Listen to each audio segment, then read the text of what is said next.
Hi everyone, welcome or welcome back to my channel. I've been a little bit late in filming my February wrap up. It's been busy, there's a lot going on and a lot happening in the world. So let's talk about books. I read 4 books in February and I wanted to tell you about them because I have some recommendations for you.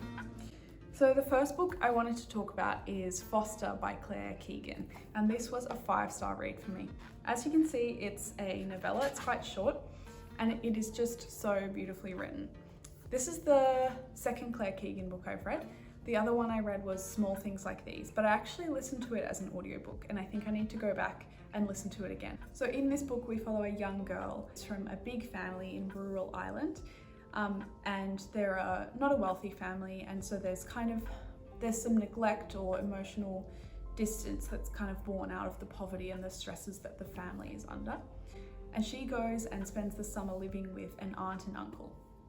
Throughout the summer, she has these few months where she feels such an unfamiliar sense of childhood peace and safety. Something I liked was that the gestures from her aunt and uncle that make her feel loved aren't big or grand. They are even in the silence and just little gestures, things that make her feel safe and cared for. But it's also sad because we know that it's only going to last for a few months. And there was this beautiful quote where she's with her uncle who's kind of showing fatherly affection. And she says, "It's a hard feeling, but as we walk along, I begin to settle and let the difference between my life at home and the one I have here be." There's a strong sense of landscape in the story. I mean, I've never been to Ireland, but I can imagine it's probably similar to the way I feel about reading stories about Australia, but this sense of landscape and the emotional resonance of having a familiar landscape described so beautifully and so concisely must be very impactful for Irish readers. But overall, it's just a really nice story about the power of parenting and not necessarily from a biological parent. And it's so short and I don't think you'll regret reading it. So I would definitely recommend reading Foster by Claire Keegan.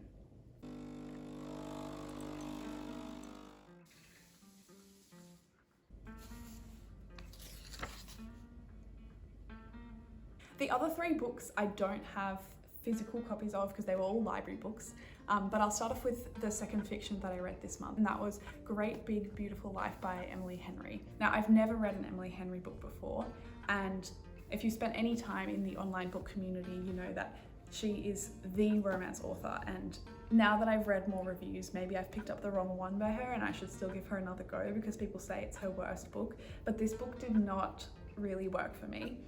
I picked it up on a 7-day loan from the library. I wanted to have a relatively easy read for my night shifts, and look, it was that, but it just didn't click with me, and I don't think I'm going to take anything away from it. But let me tell you about it. So it's about 2 writers, Hayden and Alice, and they're both spending time on this kind of beach island because they have been both tasked with interviewing this old lady named Margaret, and she's kind of disappeared from public life, but she was previously a celebrity socialite woman. She's finally speaking, she's finally telling her life story, and she is letting both Hayden and Alice separately interview her so that they can put together kind of a draft of what a memoir about her life would look like as written by them, and she's going to select the author who she likes more to write her book. That's the premise of the story. Now, it's also a romance. So we have this dual timeline where we have Margaret telling her story to Alice, and it spans 3 or 4 generations back and kind of tells us how her family became rich and famous and how she met her husband and all the things that happened along the way. And then we've got Hayden and Alice in the present as they live their life on this little island and interview Margaret and kind of get to know each other and fall in love. I must just say the romance was the thing that didn't work in the book, and as someone who doesn't read romance, I'm not sure if it's me or if it was just generally bad, but all of a sudden they go from not communicating and him kind of being glowering and grumpy, and then suddenly they're in love and committed to staying together forever, and it just went from 0 to 100 with some really cringy kind of scenes, and I didn't really feel connected to their romance at all. So overall, Great Big Beautiful Life, I gave it 3 stars, but I would consider trying another Emily Henry book if anyone has some recommendations. Let me know. So the next book I read was Finding My Way by Malala Yousafzai, and I've never read I Am Malala, so this was the first memoir I've read by her, but it was just wonderful and I would really recommend it. If you haven't heard of Malala, she is a young Pakistani woman who, when she was a teenager, was shot in the head by the Taliban for speaking up about women's education, and she survived and moved to the UK, where she kind of did rehabilitation and then I guess entered back into somewhat normal life as much as she could, and later won the Nobel Peace Prize and continues to do activism work. This memoir spans her young adulthood, so she went to Oxford to study for 3 years and it covers that span of time. It really is just such a lovely story because she'd struggled in high school to kind of connect with people or make friends, but at Oxford she finds this amazing community of friends and feels so much more comfortable to kind of figure out who she is. And then the second half of the book talks a little bit more about her experiences with PTSD, and coming to realise that that's what she was experiencing, panic attacks and anxiety as well. And also a bit of romance because she ends up meeting her husband and talks through that process and how she decided to get married as someone who was initially quite against marriage as a patriarchal institute, having been exposed to that in Pakistan and seeing how marrying young would really impact on young women's opportunities for kind of education and career and freedom back in her home country, but deciding to get married and what that looked like, and also the backlash that she faced at every step along the way. Whenever she made any kind of public appearance, she was getting so much online kind of hate and vitriol on the internet, and how she manages that was really interesting. Overall, I think this was a really wonderful book, and a really beautiful platforming of kind of found family and friendship in young adulthood, and I really liked it, so I'd definitely recommend. All right, the final book that I read that I'm going to talk about is a Christian book, and I think this review will make a lot more sense to you if you are Christian, but stick around if you're interested. So the book I'm going to talk about is Screwtape Letters by C.S. Lewis. So C.S. Lewis is a prominent Christian author, and he's famous for his fiction, mainly the Narnia Chronicles, but Screwtape Letters is probably his second most famous kind of fiction work, and it's completely different. It's a satire, and it is written about, or from the perspective of a devil writing to another devil, and it's kind of like a senior guy who's writing to his junior, he calls him his nephew, counterpart, and they're both in the business of tempting or drawing Christians away from God. We're thinking from the perspective of a devil, and God is referred to as the enemy, and then Satan is kind of the father below, and that's the language that's used. And it made me think of this Bible verse, and I wonder if this is where he got the inspiration.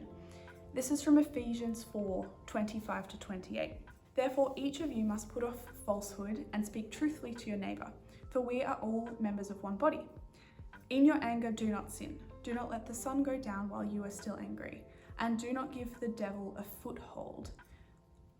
And so, I guess he took that concept of giving the devil a foothold and expanded it and thought, what would that actually look like for the devil to gain a foothold in your life? And there were definitely some interesting points to reflect on.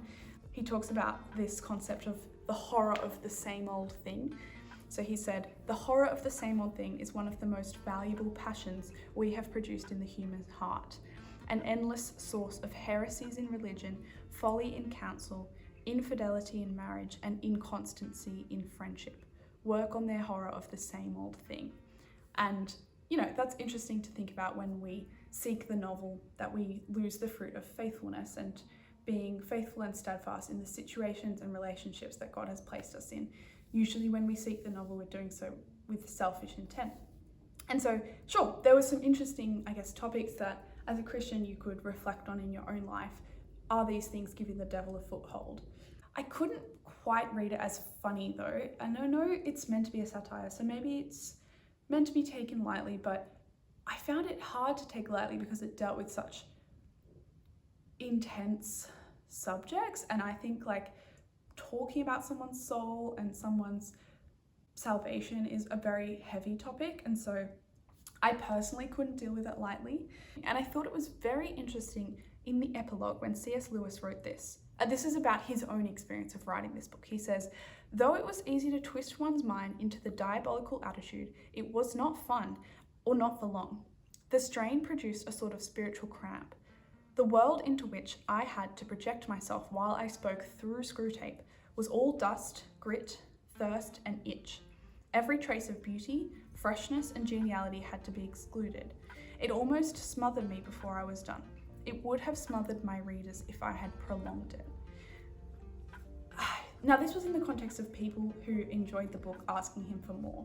And he's talking about the spiritual impact that it had on him. And I think it comes down to the fact that to get into this mindset of thinking as a devil and thinking about finding footholds, he had to take these very human, normal Christian experiences which do not condemn you. Damn it, I was in the flow. Back to what I was saying. So he had to take these very kind of normal human actions or feelings that do not condemn us because we're not saved by our actions, and then attribute this possibility of spiritual condemnation. Our actions cannot take us away from God because our actions didn't save us in the first place, and it would mean that Jesus' victory wasn't final, which it was. If you have any questions about this, please message me. Well, if you have watched along to the end of this rant, thank you.